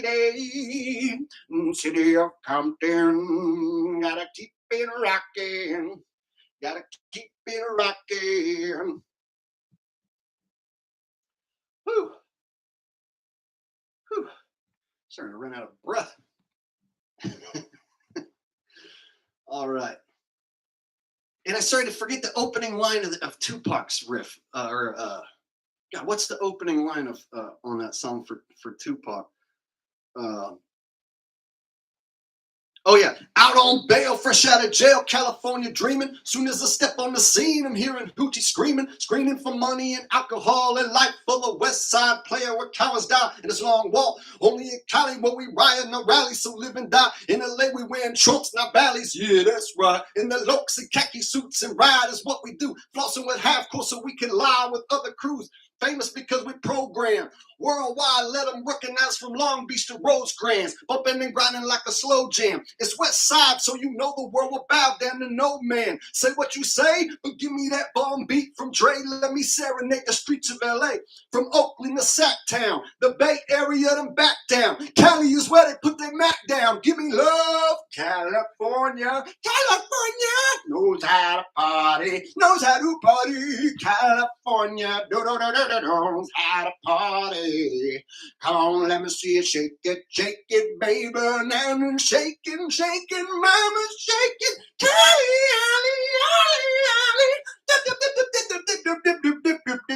Talking about an earthquake measuring on the Richter scale.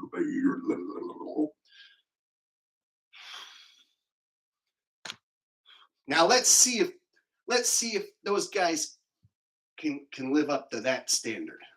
Whew. All right, let's see if the Tupac hologram can rap like that tonight. Plain Walker with a donation says that was better than the original.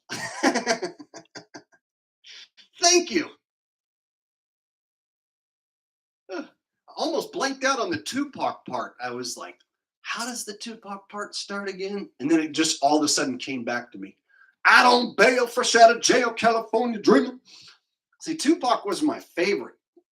It actually makes me sad when I go back and look at old clips of him before he was famous. He was actually like a real femmy, sissy-looking dude who was totally not hard or gangsta at all. So when you go back and look at old footage of Tupac and watch his interviews before he was famous, yeah, he's a pretty femme dude.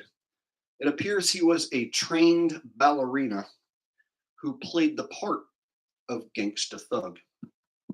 Yet another conspiracy. You think Tupac was a gangsta? Oh no, he was a trained feminine ballerina. Don't believe me? Go look at some of his interviews before he became famous. Back when he had a flat top. Go look at back when he had a bunch of hair on his head and look at those interviews. Look at the way he talks and acts. And then ask yourself how the hell that guy became a gangsta. Kind of like Dr. Dre, you know, on his own album covers back in the day, he had on lipstick and permed hair. And then, of course, he went on to become Thug Gangsta. And of course, there's classic Eazy-E lyrics about how Dr. Dre is a studio gangsta.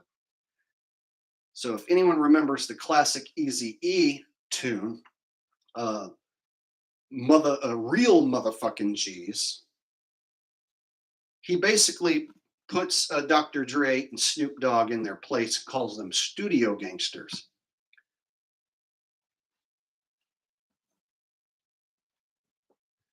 So he was basically saying that Dr. Dre acts like it's a G thing, but on his own album covers, he was a she thing. You guys remember that?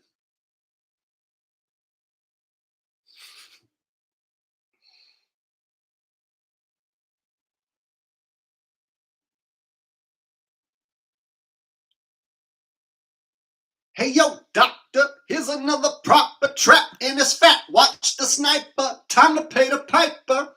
And let that real shit provoke. See, you's a wannabe Loki, you'll get smoked. And I hope that your fans understand when you're talking about spraying me. The same record that you're making is paying me. Motherfuck Dre, motherfuck Snoop, motherfuck that roll. Yo, here comes my left blow. Oh, that was a good jam back in the day.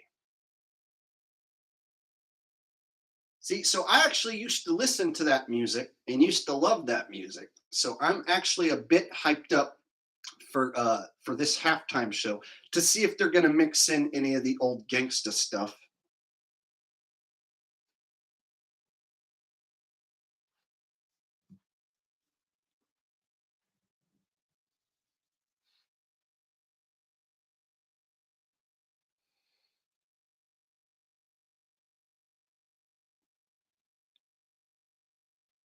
Yeah. What up, y'all? It's Dr. Dre. Yeah, 1, 2, 3 into the funk. It's like each guy had their certain way of rapping. Yeah, it's the doctor in the house. Yeah, ha ha. Yeah, ha ha ha. Yeah, 1, 2, 3 into the funk. Snoop Doggy Dogg just knocked on my door. He had that very, very basic rhyme scheme. Yeah, ha ha. And then Snoop Dogg has his patented style.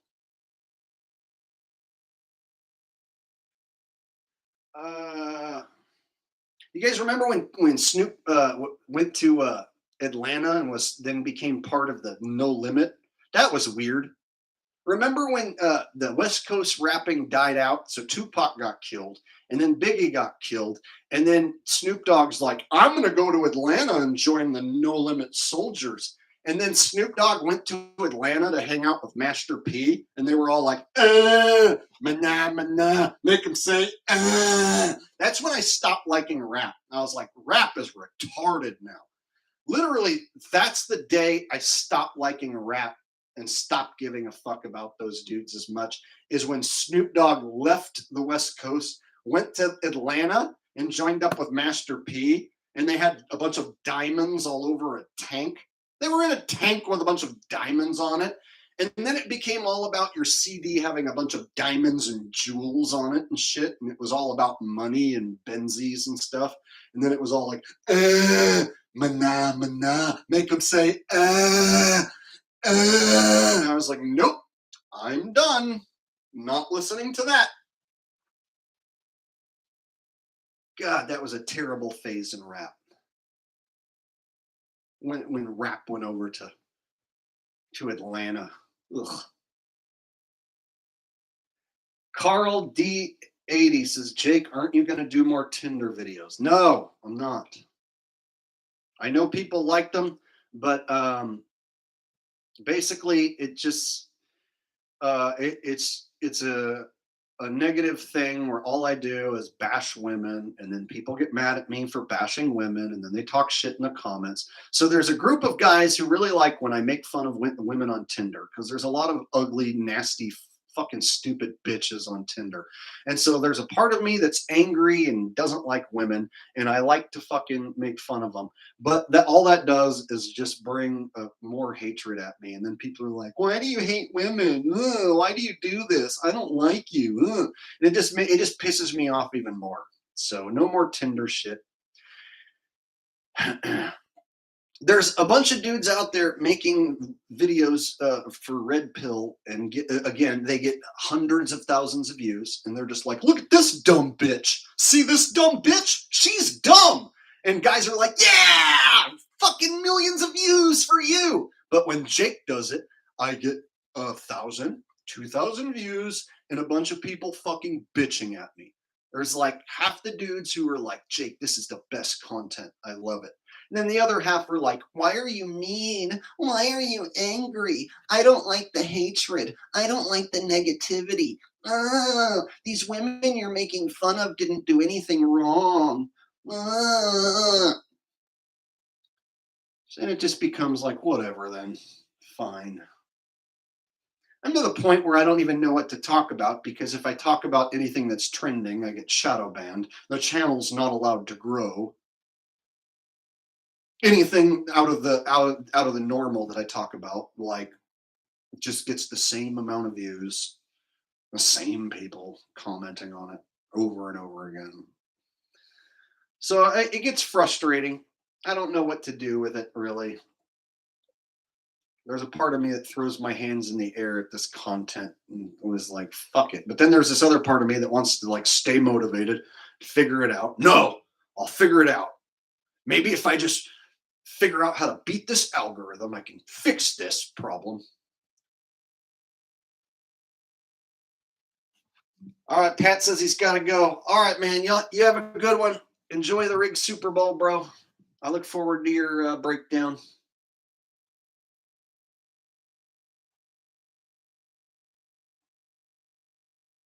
DC Hodge says, "Are you on BitChute?" Yes, I'm on BitChute. I'm listed as Jake the Asshole.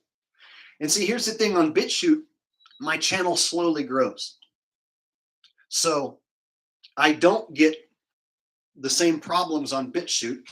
They don't minus subs. Every time I post a video, I get a few new people subbing. So every time I post a video on BitChute, I pick up a few new subs. Sometimes only one or two, maybe 3, 4, but I continuously grow. Problem with BitChute, zero money, no live chat, no super chats, and there's not nearly as many people. So you get less views, no money, no live chats. But I can say whatever I want. Mitch Hedberg has a joke about that. It's like, yeah, you can go out in the woods and say whatever you want because nobody's around to care. It's like they told Mitch Hedberg, "Hey, if you come on satellite radio, you can say whatever you want." He's like, "Yeah, that's true. I can also go out in the woods and say whatever I want because nobody is out there to listen." So basically, yeah, if you go on these alternative sites where there's a lot less people, you can say what you want and get paid nothing. Doesn't that sound wonderful, to talk to less people and get paid zero? Basically come out negative on your time and effort.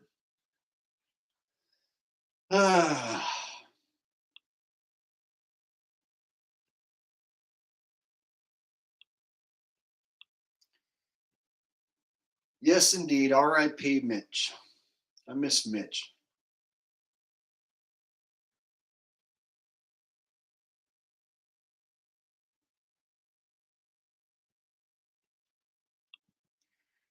All right, y'all. Let's see what time it is. 2:36. All right. So we got the Super Bowl coming up here in like an hour. And so I'll go ahead and get to my prediction. Some of you guys may have heard it already. So from a football standpoint, I would say the Rams are the better team. It would make sense for the NFL to rig it for the Rams because they have a new fan base that's growing there with a new stadium. So I could see them rigging it for the Rams. However, because I think that, I'm going to go the opposite way and pick the Bengals. I'm totally just going to go with the Bengals because every single time I've picked against them, which has been every time in the playoffs so far, I thought they were going to lose the first game against the Raiders. So I've been picking against the Bengals and losing. So this time I'm just going to go ahead and go with the Bengals because I got 4.5 points. And so it allows me the opportunity with 4.5 points on the spread to still cover even if they lose. And so I put down $30 on the Bengals as 4.5 point favorites. And I'm going to say that the Bengals are going to win outright. And I'm not confident in this. I'm not confident in this prediction at all. Bengals win 33. That's right, 33-30. Bengals final score over the Rams, 33-30. Total amount of points scored, 63. Sorry, 63. There you go. Simon Stegny says, hey, Jake just tuned into the stream. What's up? What's that?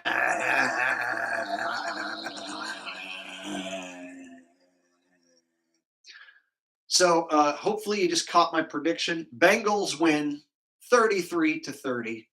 I also bet $30 on the Bengals, and I took the 4.5 points that they were given. So I could actually lose the prediction, but still possibly cover with the point spread and still make money. So that's what I did.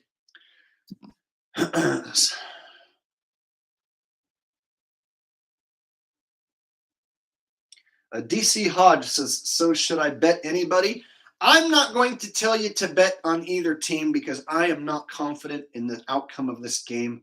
That's why I only threw down $30.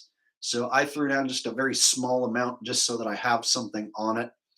But I didn't even want to risk 300. If I was super confident, I would have risked more like 300. But I've been burned trying to bet sports many times, even when I thought I knew for sure which team was going to win. So I have learned that sports gambling is not a good way to make money.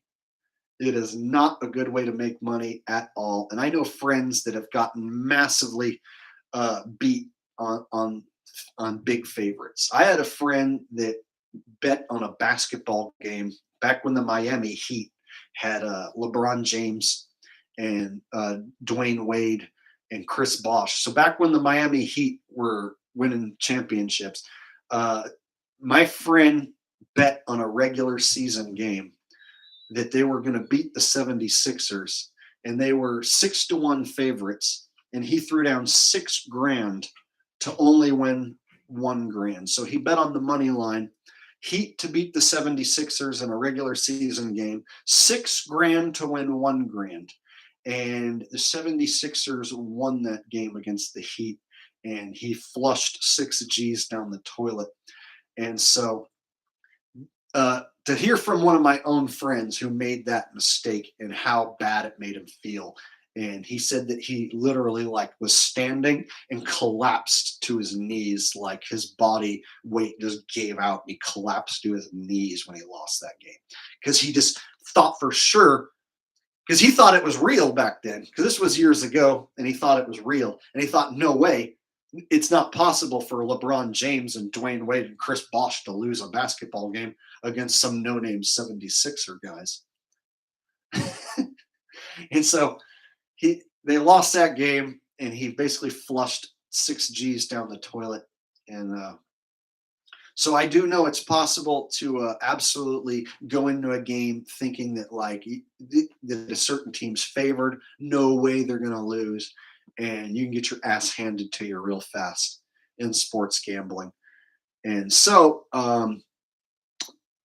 you got to remember, it's for entertainment. It's all for entertainment. It's like betting on professional wrestling. How confident are you in betting in the outcome of a professional wrestling match? I'd actually feel more confident in some of the outcomes of a professional wrestling match, because I can kind of tell which guy's getting pushed and which guy's going to retain a title or become a champion, more so than I can predict an NFL game. But you got to look at it as basically the same thing. It's basically like betting on a professional wrestling match. The outcome is scripted.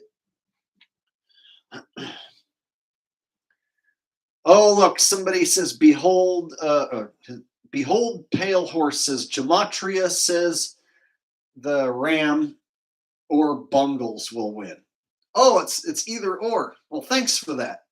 That's what I love about Gematria is you can plug in numbers, that mean anything. Like, oh, Tom Brady's mom, she had diarrhea 33 years ago. And so 33 years to the day since Tom Brady's mom had diarrhea means that the Bengals might win. Because, Tom Brady, gematria, diarrhea. All right.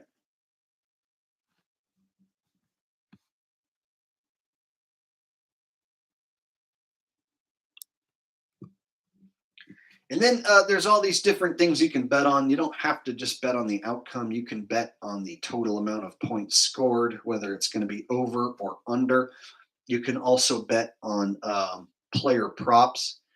Hell, if you have inside knowledge on the game and you knew which way it was going to be rigged, there's some player props like, is this guy going to catch this many balls? Is this quarterback going to throw for this many yards? Is there going to be an interception? Is there going to be 2 interceptions? If you really had some inside knowledge, you could bet on some of these player props and get, 10 times your odds, 20 times your odds or something. If you were able to predict some crazy little player prop or some crazy outside bet that the normal public wouldn't bet on. Like, do you think there's going to be a kick from over 55 yards? And you bet on this certain prop, and then you can get, quadruple your money or 5 times your money or 10 times your money. So if you really knew the script, you could absolutely clean clock. I personally just don't know the script, and I'm not going to sit here and try and act like I know. Jonna X with a very generous donation says, for you and Rusty to enjoy 2 steaks for Super Bowl. Jonna X, you are the absolute nicest donor that I've had lately. You've been coming correct with the donations and saying really nice things. I like that when you donate, you don't say something really awful or weird and make me feel strange. So I appreciate that. I am actually getting hungry. It's basically mid-afternoon and I haven't eaten any lunch or anything. So I am getting hungry. So I appreciate that. I'm actually going to need to go pick up some food soon. I appreciate that a lot. Thank you very much, Jonna X. And I definitely will email you tomorrow. That's on the list for things I need to do tomorrow. So before I get out of here, I also wanted to touch on a couple things outside of football. Let's see. Oh, yeah. So I was thinking they've been trying to get people to move to Florida. It seems there's a concentrated effort into getting people to move to Florida. So I was sitting here thinking about Florida and where it's at on the map and the shape of Florida. So right now you have people saying, oh, come to Florida. There's a lot less restrictions. There's a lot less governing here, and the government isn't imposing all these mandates, and people don't wear the muzzles on their face near as much. Come to Florida, come to Florida, come to Florida. And so there's a lot of people moving to Florida now, and they're telling people to come to Florida. And so check this out. If you visualize Florida, it's basically like a big giant penis, and it's down there at the southern part of the United States. Imagine if all the people who are against the mandates, all the people against the muzzle, all the people against the jabberoo, all go down there. All they got to do then is just seal off the border, and now they've got you all locked up in one state. See how that works? Come to Florida, come to Florida, come to Florida. So all us troublemakers, all us domestic terrorists, you know, the ones who don't want to be jabbed and believe in freedom, we go over to the big giant penis state. And let's say you're way down there in southern Florida. Well, shit, what happens if they cut off the border and seal all the troublemakers in the Florida? Now you're stuck, right?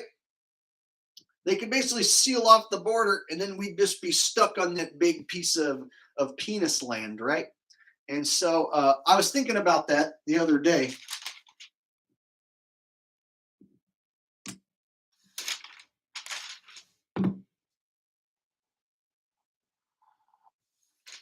Basically, the Florida shape, you know what I'm saying? If they just got everyone to move into this area, and then they just make that the state where all the troublemakers, anti-VA double Xers, and freedom lovers live. See, that way they could easily cut us off from the rest of the states. See? Lock us in. So then you'll be locked in to Florida, unable to escape, and it'll be like one of those like situations where like Escape from New York, where all us undesirable people, all us people who believe in freedom and private property and not wearing a muzzle and all that stuff, see, they can quarantine us all in this state called Florida. See there?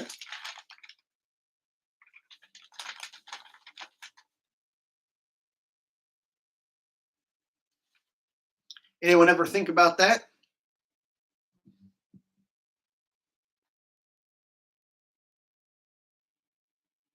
It's like they want us to leave the West Coast. They want people to leave the West Coast and leave the Northeast, head down there to Florida, and then they can seal off that border at some point. And now they got all the troublemakers sealed in. See? Jonah X with another donation says, what team does Rusty want to win for Puppy Bowl 18, Team Rough or Team Fluff? Well, let's ask him. Rusty, come here. Come here. We got a question in chat, Rusty. Come on. Come. Ugh. Ugh. There he is.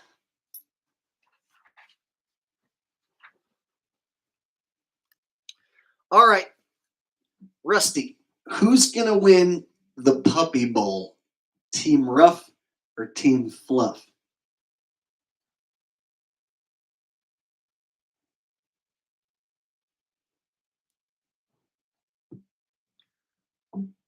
I think he's going to tell me, but he wants to keep it a secret.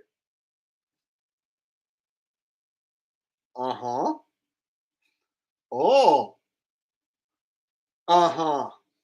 Well, he says that because he's a puffy dog, he's got lots of fluff and puff. See? He's a puffy dog with a puffy tail. Then, of course, it's going to be the puff team. So because he's a puffy dog, he thinks that the puff team will win.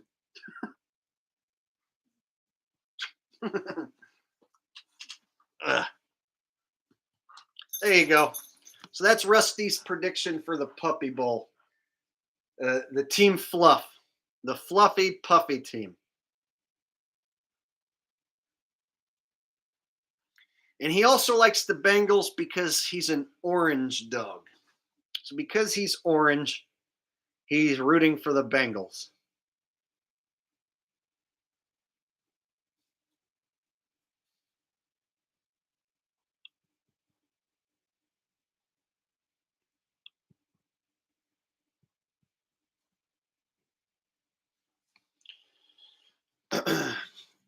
All right, guys.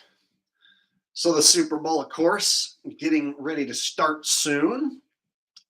Are you guys ready? I mean, are you ready? Come on, get ready. I mean, are you ready? Are you ready for some football? A really rigged, stupid freaking party. It's an Illuminati ritual they call the Super Bowl. So you better get ready. You better hold tight. We got some really rigged football coming on tonight. I mean, get ready. Come on and get ready. Are you ready for some football? A really rigged party, yeah. If you don't like the game, you can watch commercials because you're retarded. Yeah, that's right. So you better get ready. You better hold tight. Really rigged football coming on Sunday night. All right.